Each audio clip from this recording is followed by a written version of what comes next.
All right, we are here with new associate head coach for Virginia Tech, Zach Tanelli. How are you feeling today, Zach?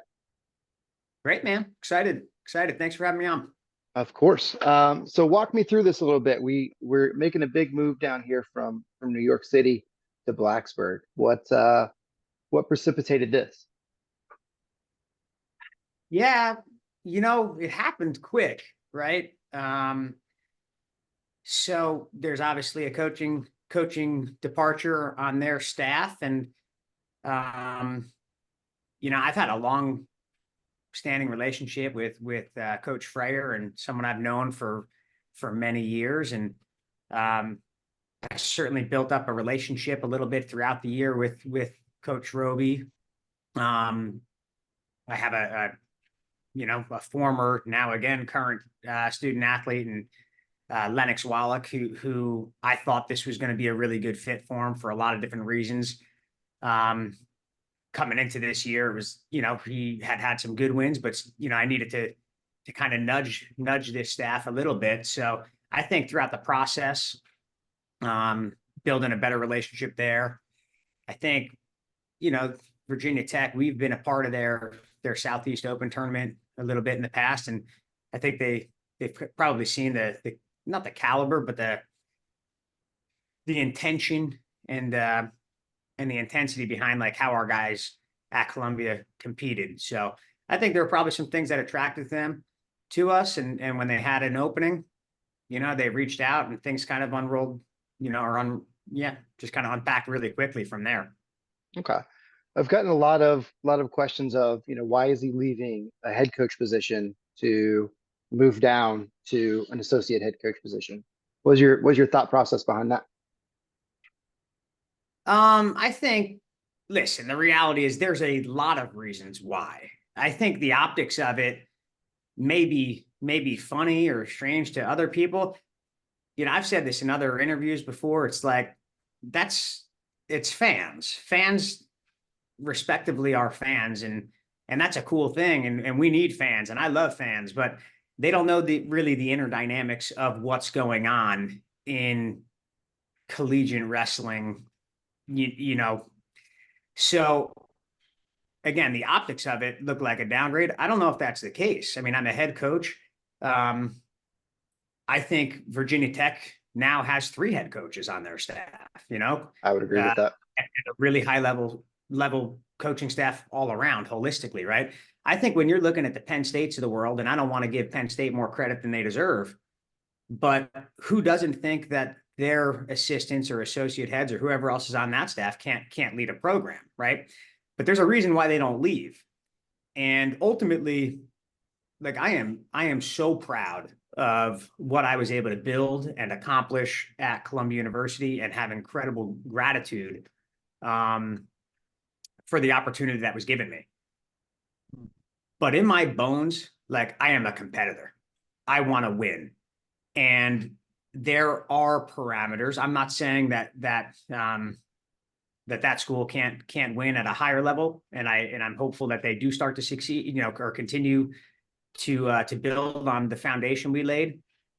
But the reality is, um, there are a lot of things again that fans and people on the outside don't recognize that go into success, and I believe that Virginia Tech has those resources and has the capability to win an NCAA title. And I think I know I'm getting long winded, and that's Robbie, you'll see that with me. But here's what I'll say. Right, 8 years ago, I took the head coaching job at Columbia. People said, "What are you doing? You're crazy. Like that's a crazy thing to do. That team is not in a great place. It's in the middle of New York City. They are historically not the best program." Um, so people thought I was crazy. And you know what? 8 years later, it's not that crazy a thing. People understand why. They saw what I was able to do and what I was able to build as a coach. And there are certainly a lot of elements that go into that. And my staff that I've had for the past 8 years are a major part of that. But the reality is, I was crazy then, and somehow now I'm crazy again. This move, right? But that one worked out about as well as I could have hoped, and this one's going to work out too. And, I'm not sitting here, I'm not calling anyone out, but I'll tell you right now, Penn State is not going to win every national title for the rest of time. And Roby, Freyer, myself, Hot, and our support staff around us, uh, it's going to be someone. We want it to be us. And I think part of that is trying to think a little bit more outside the box in how we're approaching it in an age of NIL and, semi creating super teams.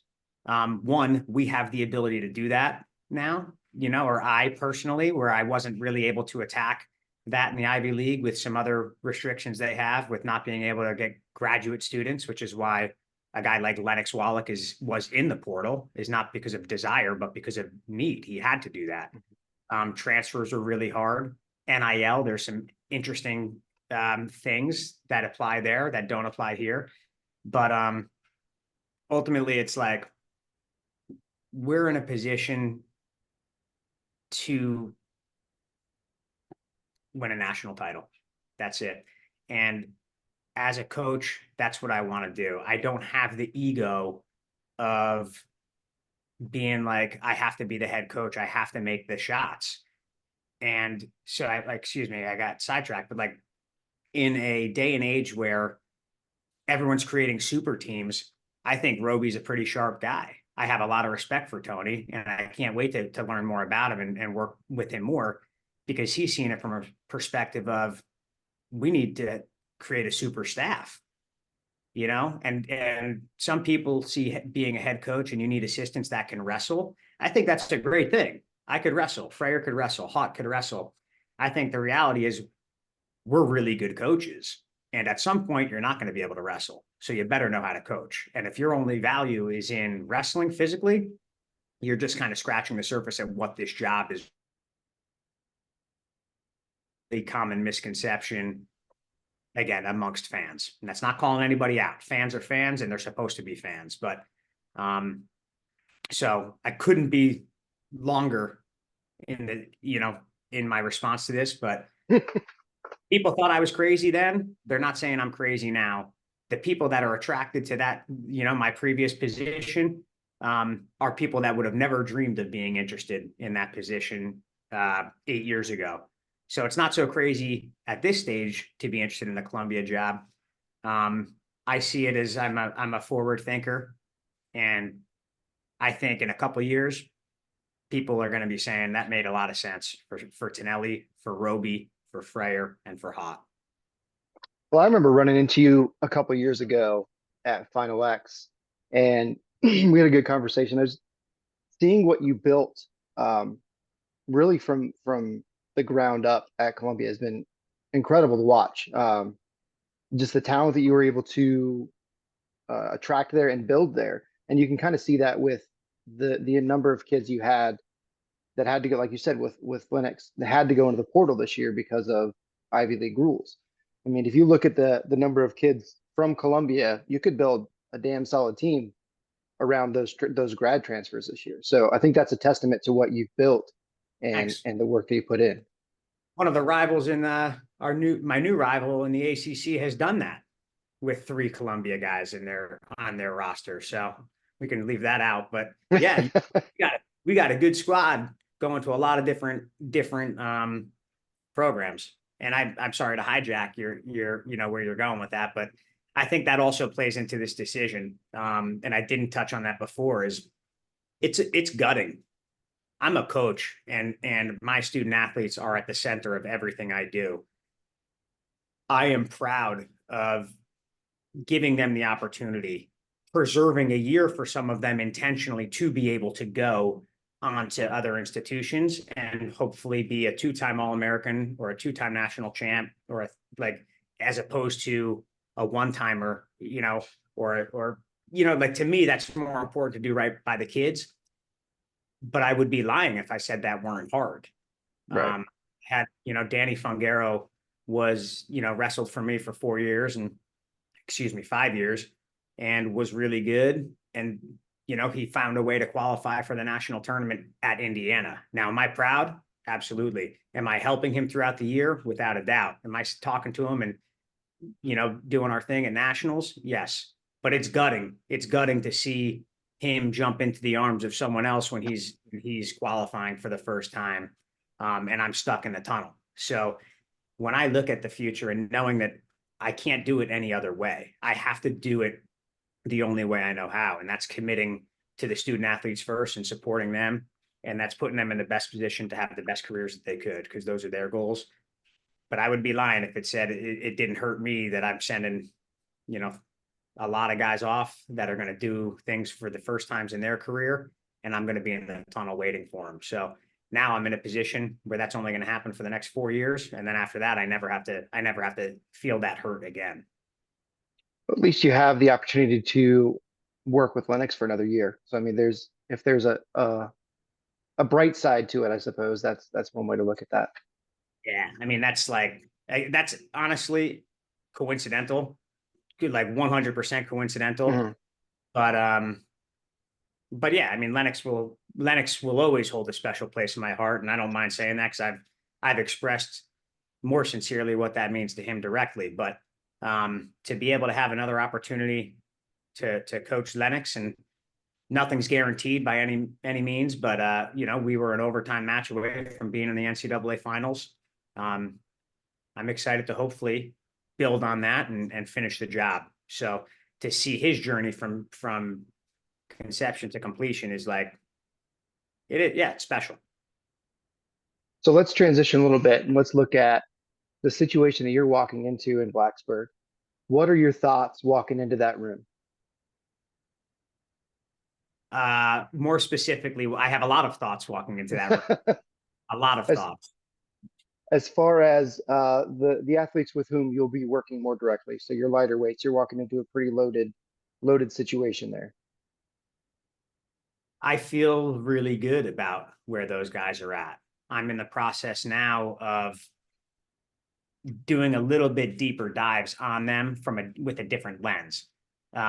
We've wrestled a lot of them already. As I mentioned, coaching against Virginia Tech in the past, we had intentional crossover at their open, and then in Vegas, we've run into them. It's something that gives me a lot of excitement.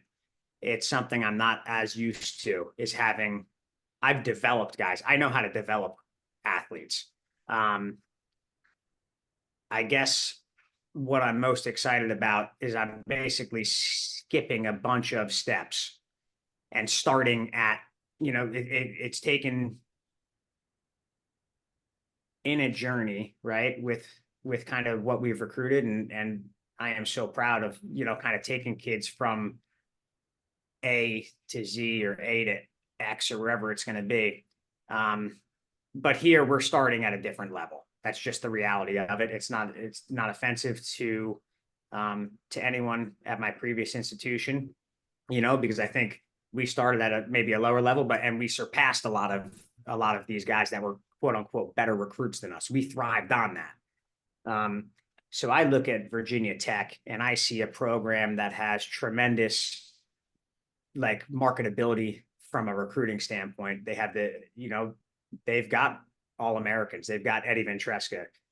We have a transfer that's, in Connor McGonigal. That's obviously an All-American caliber guy. We've got Sam Latona, who's a two-time All-American, and we've got Caleb Henson.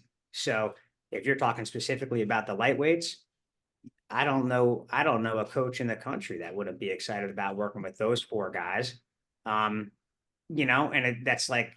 that's even doing a disservice to the program, because those are the four guys in those starting positions potentially coming into the year. There's a lot of depth. There's a lot of depth in there. That gets me fired up. So I'm excited to get there and learn these kids more and attach faces to names, and kind of see what they're about. But I mentioned those four, but there's a lot of other guys that I'm like, what can I do with this guy? Like I want to build an army. That's it. So I'm going to coach the whole team, no doubt, but there's a different type of investment that I'll have. And in this role, not the head coach, I'm certainly going to be focusing on the lightweights with a little extra care. But I'm excited to coach everybody.